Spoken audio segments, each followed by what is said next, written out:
कमाल की बात कही है कि इंसान चाहे महंगे से महंगे लिबास खरीद ले, लेकिन अपने खराब किरदार को नहीं छुपा पाता। नमस्ते दोस्तों, मैं हूं आरजे कार्तिक। एक बहुत ही छोटी सी कहानी है पुराने जमाने की। राजा के दरबार में एक बहुत ही प्रसिद्ध राजपुरोहित थे, बहुत विद्वान थे। जब वो आते थे दरबार में, सभागार में, तो राजा अपने सिंहासन से खड़ा हो जाता था और तब तक खड़ा रहता था जब तक वो राजपुरोहित आकर के अपने आसन पर ना बैठ जाए। इतना उनका सम्मान करता था। एक दिन राजा के मन में एक ख्याल आया, एक सवाल आया, तो उसने पूछ लिया राजपुरोहित जी से भरे दरबार में कि आप ये बताइए कि इस दुनिया में व्यवहार बड़ा होता है, व्यवहार महत्वपूर्ण होता है या ज्ञान महत्वपूर्ण होता है? आचरण बड़ा है या ज्ञान बड़ा है? राजपुरोहित को सवाल जो था बड़ा भारी सा लगा। उन्होंने कहा तो बड़ा प्रश्न कर लिया उन्होंने कहा मुझे थोड़ा समय दीजिए, उत्तर मैं सोच करके बताऊंगा। तो 2-3 दिन परेशान रहे, घर पर जाते बात नहीं करते। तो पत्नी ने पूछ लिया कि क्या बात हो गई, आप बड़े परेशान से हैं? तो उन्होंने बता दिया कि राजा साहब ने एक सवाल ऐसा कर लिया जिसका उत्तर ढूंढने मुश्किल हो रही है। तो उनकी पत्नी ने राजपुरोहित जी को एक आइडिया दिया कि आप एक काम कीजिएगा, इससे आपको उत्तर मिल जाएगा। उन्होंने कहा ठीक है। राजपुरोहित जी की जो पकड़ थी, जो पहुंच थी, वो पूरे महल में थी। वो खजाने के पास गए और जाकर के चुपके से 2 मोती चुरा लिए। खजांची जो था उसने सीन देख लिया, उसे अपनी आंखों पे यकीन नहीं। उसने कहा राजपुरोहित जी इतने सम्मानीय व्यक्ति हैं और ये चोरी कर रहे हैं, 2 मोती चुरा रहे हैं। लेकिन फिर उसे लगा कि शायद हो सकता है किसी जरूरत में होंगे, ऐसे तो कर नहीं सकते, सब कुछ इनका ही तो है। तो उसने कुछ बोला नहीं। दूसरे दिन फिर से गए, जाकर के फिर से चुरा लिए। फिर से खजांची ने कुछ नहीं बोला कि चलो ठीक है, हो सकता है जरूरत। तीसरे दिन, चौथे दिन, 5वें दिन जब पहुंचे तो खजांची से रहा नहीं। उसने जाकर के राजा को बताया कि राजपुरोहित जी आ रहे हैं और चुपके चुपके यहाँ से मोती चुरा रहे हैं।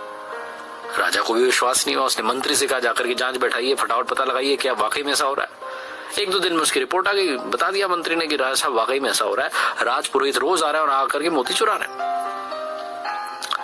जिस दिन राजा को बात पता चली, उसके अगले दिन जब दरबार लगा, राजपुरोहित जी आए तो राजा अपने सिंहासन से नहीं उठा। उसका दिमाग खराब हो गया। उसने कहा क्या मैं इनका सम्मान कर रहा हूं, तो चोरी कर रहे हैं। राजपुरोहित जी आए और आकर के अपने आसन पर बैठ गए। जितने दरबार में लोग थे सब ये देख रहे थे। उन्होंने लगा ये क्या हो रहा है, राजा साहब सम्मान क्यों नहीं कर रहे हैं? और राजपुरोहित को समझ में आया कि मेरी दवाई काम कर गई। राजा साहब से हिम्मत नहीं हो पा रही थी पूछने की, लेकिन फिर भी पूछा कि एक बात बताइए राजपुरोहित जी, क्या आप चोरी कर रहे हैं?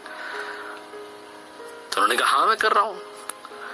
राजा ने कहा आप मोती चुरा रहे हैं? उन्होंने कहा हाँ मैं चुरा रहा हूं, ये लीजिए आपके सारे मोती। वो देने लगे राजा को। तो राजा ने कहा कि आपको जब मुझे ही देने थे तो फिर आपने चुराए क्यों? राजपुरोहित जी ने कहा कि इसलिए चुराया ताकि आपके सवाल का जवाब दे पाऊं। आपने पूछा था कि व्यवहार बड़ा होता है या ज्ञान बड़ा होता है। आज भी मेरे पास उतना ही ज्ञान है जितना कि कल था। ज्ञान में कोई कमी नहीं आई है, लेकिन आपको मालूम चला कि मैं चोरी करता हूं, इसलिए आप मेरा सम्मान अब कम करने लगे। आज आप अपने सिंहासन से उठ खड़े नहीं हुए, आपने मुझसे अच्छे से बात नहीं की, क्योंकि आपको मेरा आचरण मालूम चला और आप मुझसे नाराज हो गए। ज्ञान तो मेरे पास आज भी उतना ही है। वो चुराए मैंने सिर्फ इसलिए थे ताकि इस बात का पता लगा सकूं कि बड़ा कौन है। छोटी सी कहानी सिखाती है कि ज्ञान चाहे आप जितना इकट्ठा कर ले, अगर उसे इंप्लीमेंट नहीं करते हैं, व्यवहार में नहीं डालते हैं, आचरण में नहीं डालते हैं, तो किसी काम का नहीं है। जब तक आप बिहेवियर चेंज नहीं करेंगे, चीजें नहीं बदलेंगी। चाहे आप जितना ज्ञान इकट्ठा कर लें, किताबें पढ़ लें, वीडियोस देख लें, आर्टिकल्स पढ़ लें, जब तक अपने व्यवहार में नहीं लाएंगे सब वेस्ट है। एक बार फिर से इस बात के साथ कहना चाहता हूं, ऊपर वाले के आशीर्वाद के साथ, अपनी मेहनत और अपनों के प्यार के साथ कर दिखाओ को जैसा कि दुनिया करना चाहे आपके जैसा।